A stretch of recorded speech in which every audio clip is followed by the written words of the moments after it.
There's basically two ways that you can engage with a piece of media: experientially and contemplatively. Experientially basically means what it feels like to have the experience. When you are literally consuming the piece of art, what does it make you feel? A great example of a piece of art that is focused on the experience of consuming it would be this new-ish Aphex Twin video.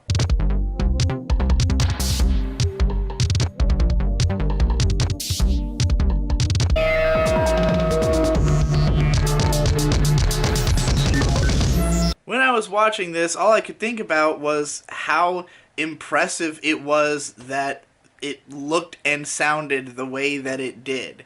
It uses visual techniques I've never seen before in a really interesting and fun and engaging way. It's obvious that a lot of work was put into it. When you listen to the music, you feel like you're hearing a lot of distinct sonic textures that you wouldn't just get in your garden variety electronic music.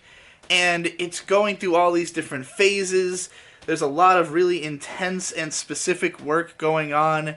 You feel this sense of respect for Aphex Twin as this, industry veteran of the genre.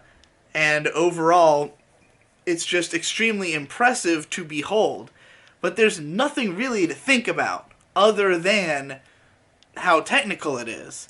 Other than to think, wow, he put the notes there, or wow, I can't believe this song changes 6 times and still has a natural flow to it. There's not necessarily a specific emotional slant to the song. It doesn't really tell a story. It doesn't really seek anything but to be satisfying in a technical capacity, and the video does the exact same. But it does so through such unique means as to be exciting even to somebody who, has already seen tons of really technical shit. To see something so technical in such a weird way is exciting in itself, but it's all the experience. It's all just watching it, and you can watch it over and over and over again, and it'll always be exciting, because no one else is ever going to make something that looks and sounds exactly like it.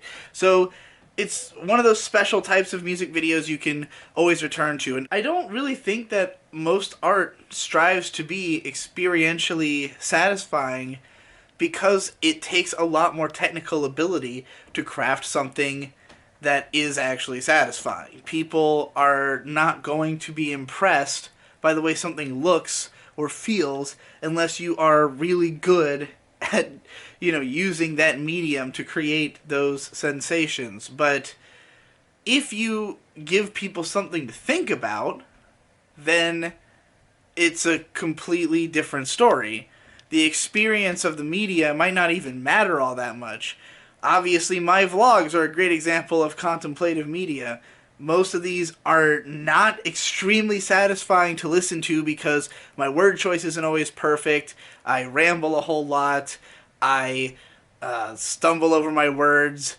There's no music. It's just a guy in his room going back and forth. The lighting is really bad. I am not the prettiest thing you could be looking at. You probably throw me into another tab.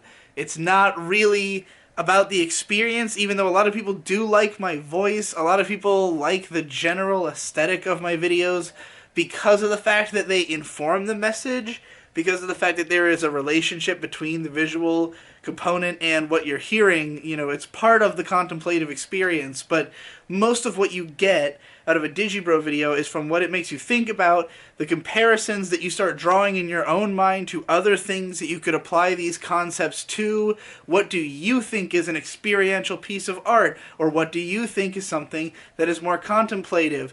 What do the differences in these experiences mean to you as a critic? Because obviously the best shit has got to be the shit that maximizes both, right?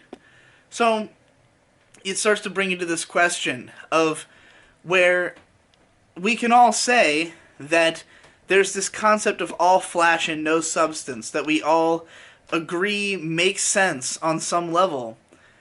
And it's not really a matter of whether substance is good or bad to have. It's just a matter of that there is art that's purpose is to be technically great, and that can be impressive in itself. And there's work that is intended to be especially contemplative without really needing to be the other thing. But when you get them both in equal measure, that is the big come. And the reason that people gravitate towards media that has as many different layers of what can be done with it as possible is that it's the easiest to achieve this big come through that lens. Because it's really difficult to write a book that is experientially engaging. Someone would point to something like Lolita, or I don't even know another book that's known for like its verbiage specifically, but like that one is known for like the way that things are phrased just sounds good, you know? So it's fun to read for that reason. But like, or House of Leaves is a extremely experiential book, which is also really contemplative. That one, I would say, comes the closest. I think the reason it's my favorite book is because it tries to match the reading experience up to the level of what it is contemplating, which is extremely metatextual and, you know, sort of in a way is about the medium itself. So yeah, it pretty much takes things as far as it can in trying to nail these two things in a fucking book, you know, but it's a lot easier to have a delightful experiential experience when you've got, say, animation going on and you've got someone who's really mastered the craft and can just make something like Yutaka Nakamura. I don't really think about why his animation is good. I just like to look at it. And this is kind of the reason that I think a lot of people struggle to talk about animators and these more aesthetic parts of the experience, is because you can break down on a technical level how it was done, and that can be impressive in itself. But it's a whole different type of appeal from the contemplative appeal. And, you know, you really have to think about how you can communicate, like, bridge that gap in communication where, like, to me, you know, explaining exactly how somebody animated something just seems kind of dry because it doesn't add to the depth of my appreciation for the animation. I already thought it looked amazing. I didn't need to be convinced. The sad thing about making YouTube videos is that it can be very difficult to pump up the experiential element and the contemplative element to the maximum at the same time, because you really are crafting two different pieces of art in that case. You're both crafting a great story and a great visual presentation. And I think that that's something that me and Devu have accomplished several times in some of our videos, in our best ones. But like, I wouldn't say that that's something I can always deliver on, because a lot of my scripts are written either because of the necessity to talk about a certain thing more so than out of that thing being the best thing to possibly write about.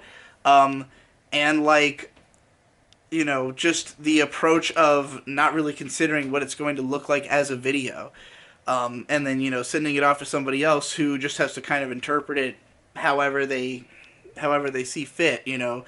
And sometimes that can be something that blows you away if, like, what they interpret is really interesting, you know. But you have to leave them open for that. Point being, I am not delivering on every aspect at the absolute maximum capacity that I could be in every video that I make. And I tried to do that earlier this year and quickly realized that the turnaround time on videos like that makes them very hard to do consistently on YouTube unless every single one is going to get a fuckload of views. And some people are able to accomplish that, but you really have to, like, be able to hit the ground running where it's like, I've got a couple, like, if you have two videos that get 1 million views in a row, you're probably on a good trajectory to just keep making videos exactly like that, you know? Anyways, I didn't want to make this into a YouTube shop talk rant. I just wanted to say experiential and contemplative. Consider what matters more to you it's really funny to think that the argument "turn your brain off" kind of is an argument in favor of the idea of experiential art. It's people trying to tell you that, not all art needs to be something that you're going to think about afterwards. Some of it you're just meant to gawk at and, be impressed with what's happening. But the difficulty that that the other people who are more critical of works like that will have is that they say, well, okay, just because I'm not contemplating the narrative doesn't mean that I will not think about the technical element, in being impressed with this. Like, if it looks like shit and I've seen stuff that looks good, I know the difference. So I'm not going to be impressed by something that doesn't look great. And moreover, there are works that are both experientially and contemplatively great. You can go watch even some of the superhero movies. It's not even difficult to find movies that succeed at being both interesting and fun to watch. So, not being able to hit that watermark is something that, deserves to be spoken about, I suppose. I guess, if you want to be self-important about it. That's it.